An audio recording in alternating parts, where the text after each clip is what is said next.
went to Russia 3 times to look at buying a refurbished ICBM. I can tell you it was very weird going there in late 2001, 2002, going to the Russian rocket forces and saying, I'd like to buy 2 of your biggest rockets, but you can keep the nuke. What is the most useful thing that what could I say that could actually be helpful or useful to you in the future? I thought I'd perhaps tell the story of how I sort of came to be here. How did some of these things happen? And maybe there's some lessons there, because I often find myself wondering, how did this happen? When I was young, I didn't really know what I was going to do when I got older. People kept asking me, but then eventually I thought that the idea of inventing things would be really cool. And the reason I thought that was because I read a quote from Arthur C. Clarke, which said that a sufficiently advanced technology is indistinguishable from magic, and that's really true. If you go back, say 300 years, the things that we take for granted today you'd be burned at the stake for. Being able to fly, that's crazy. Being able to see over long distances, being able to communicate, having effectively with the internet a group mind of sorts. And having access to all the world's information instantly from almost anywhere on the earth. This is stuff that really would be magic, or would be considered magic in times past. In fact, I think it actually goes beyond that, because there are many things that we take for granted today that weren't even imagined in times past. They weren't even in the realm of magic. So it actually goes beyond that. So I thought, well, if I can do some of those things, basically if I can advance technology, then that's like magic, and that would be really cool. If somebody is doing something that is useful to the rest of society, I think that's a good thing. Like, it doesn't have to change the world. Like, if you're doing something that has high value to people, and frankly, even if it's like just a little game, or some improvement in photo sharing or something. If it has a small amount of good for a large number of people, I think that's fine. Like, stuff doesn't need to be changed the world just to be good. Whatever this thing is that you're trying to create, what would be the utility delta compared to the current state of the art times how many people it would affect? So that's why I think having something makes a big difference but affects a sort of small to moderate number of people is great, as is something that makes even a small difference but affects a vast number of people. When I was a kid, I was wondering kind of what's the meaning of life, like why are we here, what's it all about, and I came to the conclusion that what really matters is trying to understand the right questions to ask. And the more that we can increase the scope and scale of human consciousness, the better we are able to ask these questions. If you consider 2 futures, one where we are forever confined to Earth until eventually something terrible happens, or another future where we are out there on many planets, maybe even going beyond the solar system, I think that second version is incredibly exciting and inspiring, and there need to be reasons to get up in the morning. Life can't just be about solving problems. Otherwise, what's the point? There's got to be things that people find inspiring and make life worth living. I studied physics and business because I figured in order to do a lot of these things, you need to know how the universe works, and you need to know how the economy works. And you also need to be able to bring a lot of people together to work with you to create something, because it's very difficult to do something as an individual if it's a significant technology. I originally came out to California to try to figure out how to improve the energy density of electric vehicles, basically to try to figure out if there was an advanced capacitor that could serve as an alternative to batteries. And that was in '95, and that's also when the internet started to happen. And I thought, well, I can either pursue this technology where success may not be one of the possible outcomes, which is always tricky, or participate in the internet and be part of it. So I decided to drop out. Did some internet stuff, one of which was PayPal. I think maybe it's helpful to say one of the things that was important then in the creation of PayPal was kind of how it started, because initially the initial thought was with PayPal was to create an agglomeration of financial services. So if you have one place where all of your financial services needs would be seamlessly integrated and work smoothly. And then we had like a little feature which was to do email payments. And whenever we'd show the system off to someone, we'd show the hard part, which was the agglomeration of financial services, which was quite difficult to put together. Nobody was interested. Then we'd show people email payments, which was actually quite easy, and everybody was interested. I think it's important to take feedback from your environment. You want to be as closed loop as possible. We focused on email payments and really try to make that work, and that's what really got things to take off. But if we hadn't responded to what people said, then we probably would not have been successful.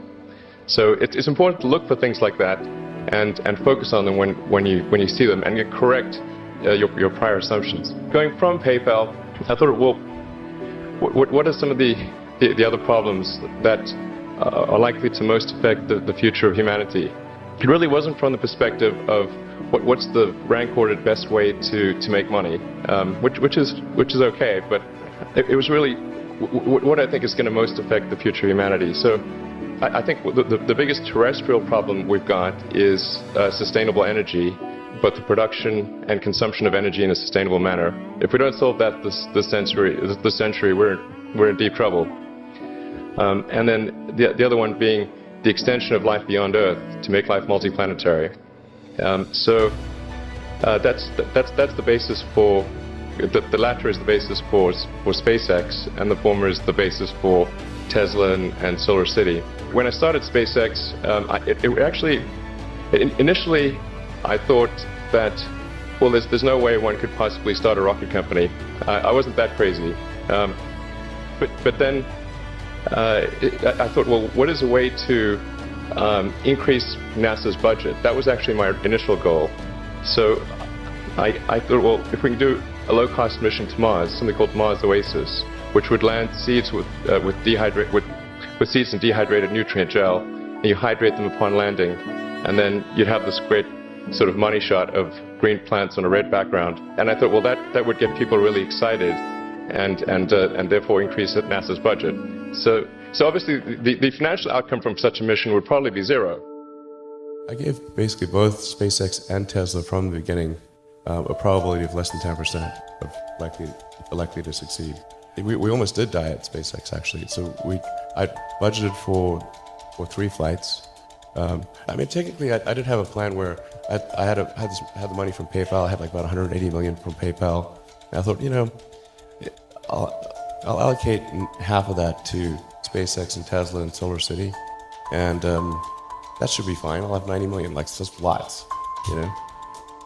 But then what happened is things cost more and took longer than I thought. So I had a choice of either put the rest of the money in or the companies are going to die. So I ended up putting all the money in and borrowing money for rent from friends. I went to Russia 3 times to look at buying a refurbished ICBM. I can tell you it was very weird going there in late 2001, 2002, going to the Russian rocket forces and saying, I'd like to buy 2 of your biggest rockets, but you can keep the nuke.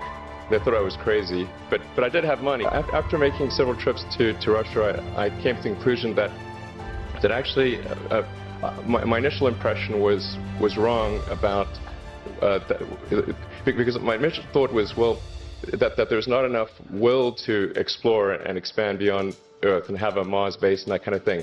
But I came to the conclusion that was wrong.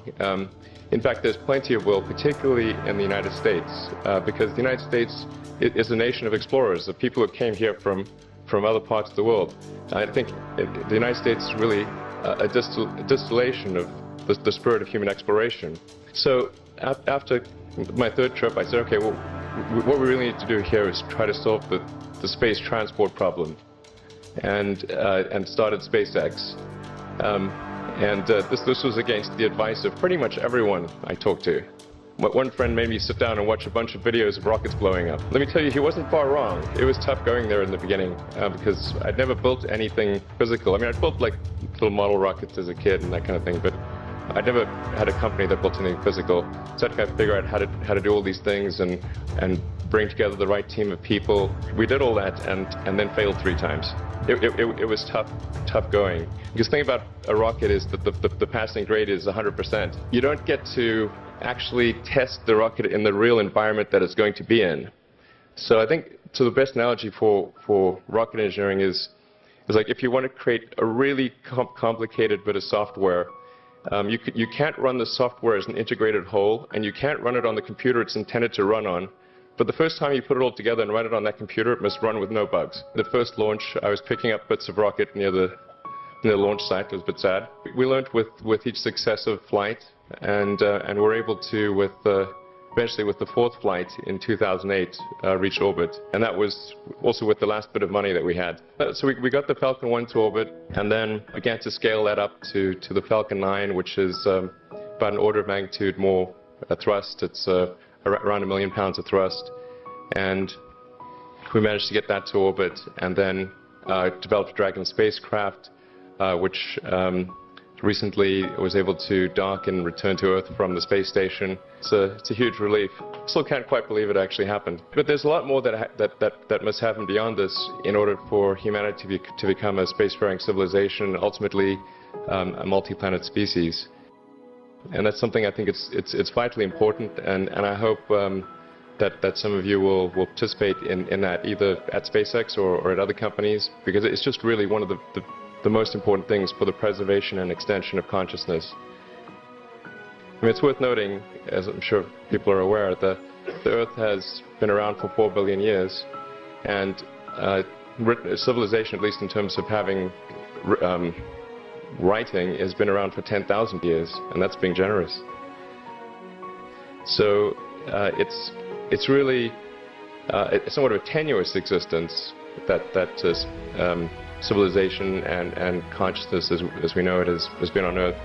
And I think I'm actually fairly optimistic about the future of Earth. So I don't want to sort of people to have the wrong impression that I think we're all about to die. I think things will most likely be okay for a long time on Earth. But not for sure, but most likely. But even if it's sort of 99% likely, a 1% chance is still worth spending a fair bit of effort to ensure that we've backed up the biosphere, planetary redundancy, if you will. In order to do that, there's a breakthrough that needs to occur, which is to create a rapidly and completely reusable transport system to Mars, which is one of those things that's right on the borderline of impossible. But that's sort of the thing that we're going to try to achieve there with SpaceX. On the Tesla front, the goal with Tesla was really to try to show that what electric cars can do, because people had the wrong impression. We had to change people's perception of an electric vehicle, because they used to think of it as something that was slow and ugly and had low range, kind of like a golf cart. So that's why we created the Tesla Roadster, to show that you can be fast, attractive, and long range.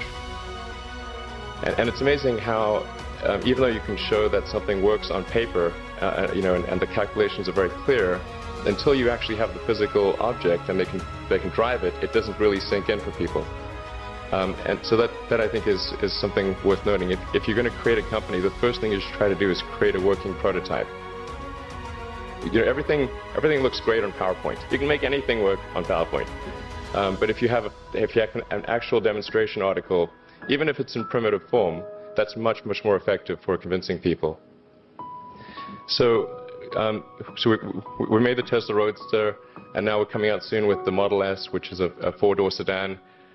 Because after we made the Tesla Roadster, people said, "Oh, sure. We always knew you could make a car like that. It's an expensive car, and it's low volume, and it's small and all that. But you couldn't make a real car." Like, okay, fine, I got to make that too. But I think the overarching point I want to make is that you guys are the magicians of the 21st century. Don't let anything hold you back. Imagination is the limit, and go out there and create some magic.